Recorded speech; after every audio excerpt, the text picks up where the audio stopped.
When you think of modern laptops, various things come to mind. Their increasing lack of features, their Apple-esque nature, and sadly, their repair difficult. Hold on, so what is this 2018 laptop doing without any of these attributes? Why is it so good? And why am I using it as my personal laptop? Those are some good questions, so let's get started. For some brief context, I am of course referring to the Lenovo ThinkPad T480, a 2018 notebook computer from Lenovo of the legendary ThinkPad line. As for some context behind this, the Cliff Notes version, because I've gone into this before, is that IBM created the ThinkPad line in the 90s, and it was quite popular due to various factors. IBM then sold its PC division to Lenovo in 2005, and after that, Lenovo started to slowly change the design of the ThinkPad to be more modernized. However, there are attributes that still remain on most ThinkPads to this day that feel just right, such as their badging and the track point. Seriously, why are they calling the ThinkPad X9 or whatever it is a ThinkPad?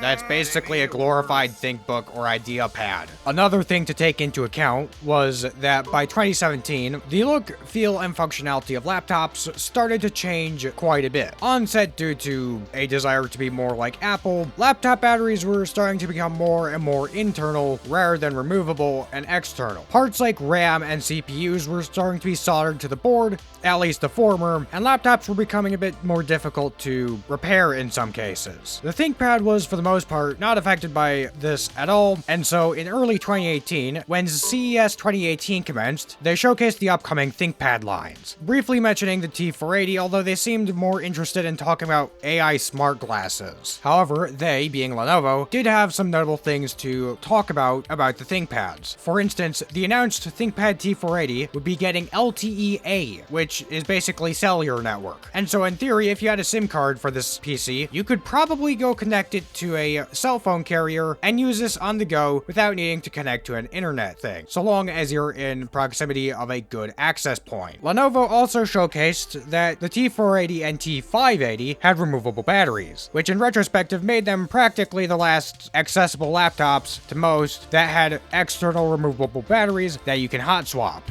John Goldman of CNET showcased some new features on these ThinkPads, such as fingerprint readers and physical webcam covers. More on the webcam later. When the thing came out, press insights were for the most part positive. Eric Grevstad of PC Mag said that the ThinkPad X1 Carbon still held the magazine's Editor's Choice Award, but that would be mostly gatekept by executives. He said that office deployment was ideal for this thing, with a hot swappable battery, strong performance and solid keyboard, which he described as swoon-worthy, and that the preloaded stuff was basically non-existent, except for Windows 10's bloatware. He only really had to complain about the battery life and that the FN and control keys were swapped. On the other hand, Cal Hunt of Windows Central said that the only hindrance this thing had was its dim display and poor color reproduction, providing for the most part a similar overview to Grevstad's PC Mag article. Hunt did add that it was user upgradable and had steady performance, which while having only a measly 3940 in a Geekbench score, it easily smoked Microsoft's own laptop in the multi-core score of the same benchmark. So I think I should probably talk about my specific ThinkPad T480 now. So I got this laptop back in July of 2025. My reasoning for buying it being that it's user upgradable and that if something goes wrong, I can practically replace a failing component, which is very important to me as somebody who has had horrible luck with laptops in the past. And on that note, this thing is not in the best condition, primarily due to the bottom cover having broken clips. The bottom cover does not sit flush with the rest of the system, which causes some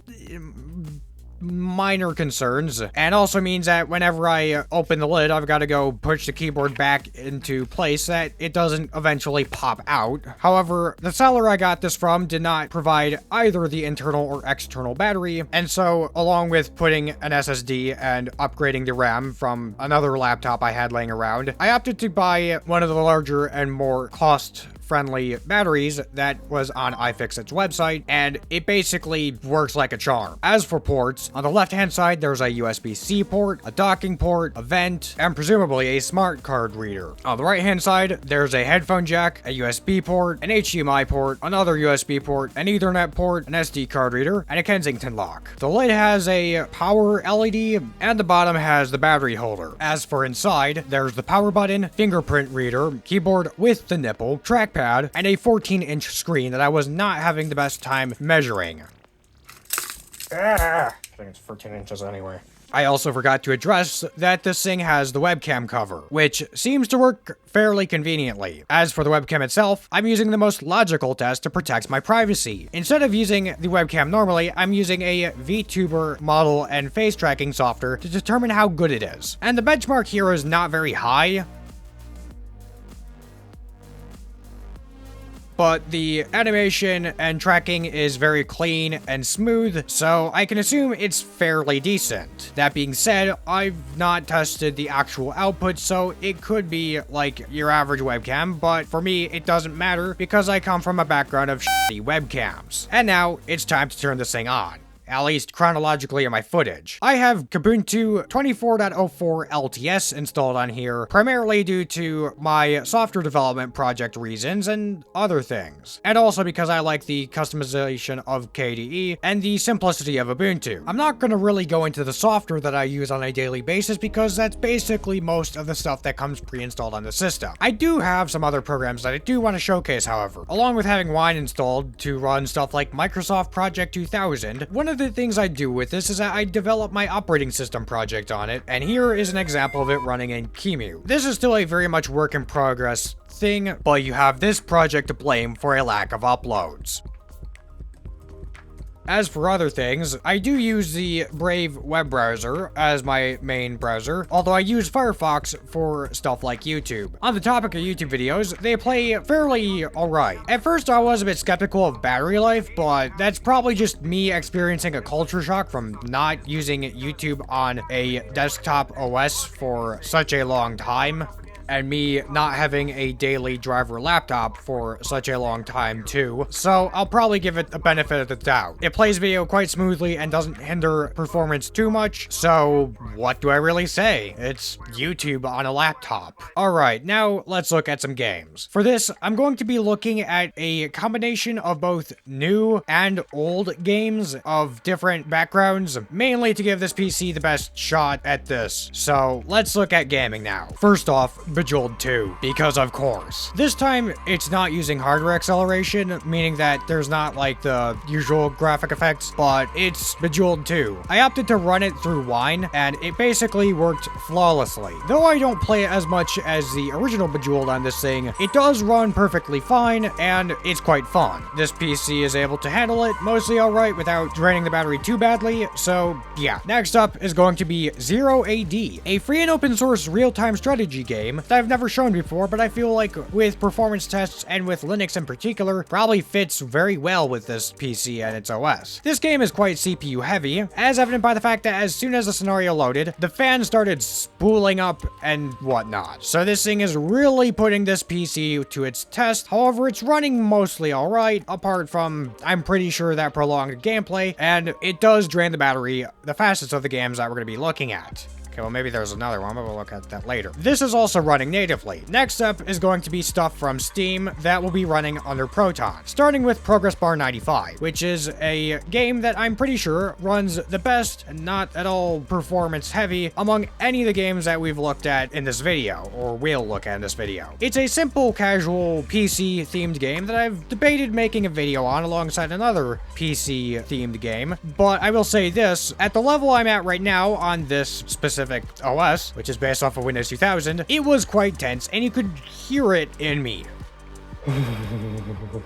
Next up would have been Half-Life 2. I say would have because it did load, until it gave me this error when I tried to open the tutorial. The reason I wanted to try Half-Life 2 this time was because I feel like I cover Portal way too much compared to Half-Life 2. Either that or I just cover Half-Life 1. Unfortunately, while Valve is fairly competent with their games running on Linux via Proton and the Steam Deck and whatnot, for some odd reason, it just didn't want to load this time. The last game that we're going to be looking at is Stanley Parable Ultra Deluxe. This is a game that I've spent a lot of time playing in the past, and something I find quite fun on the Steam Deck. I'm not entirely sure if it has cloud support, but for some odd reason, while it worked fine on the Steam Deck, it usually only took one input at once, whether that be keyboard input or moving the mouse. Not both at the same time. And there also wasn't a crosshair, meaning that this game was very not pleasant to use. It also, like Zero AD, was not very nice to the CPU. And this CPU has been subject to some things before in the form of trying to compile Serenity OS. And so, yeah. So, gaming is mostly alright, but it does depend on how good of a day your Linux distro is having and how good of a day Proton is having alongside it, or if you're willing to use old games and you play a lot of Bejeweled 2 like me. And so that's that.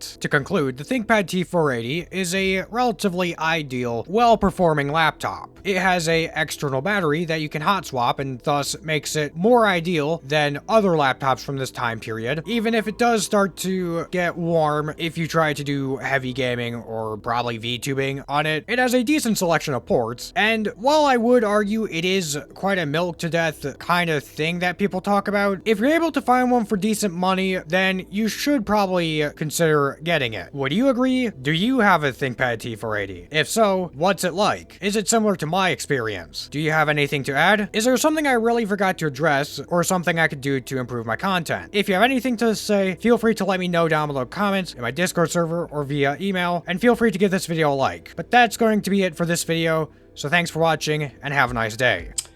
Oh, yeah, there was another thing I wanted to address real briefly. One last thing, and then I'll let you go.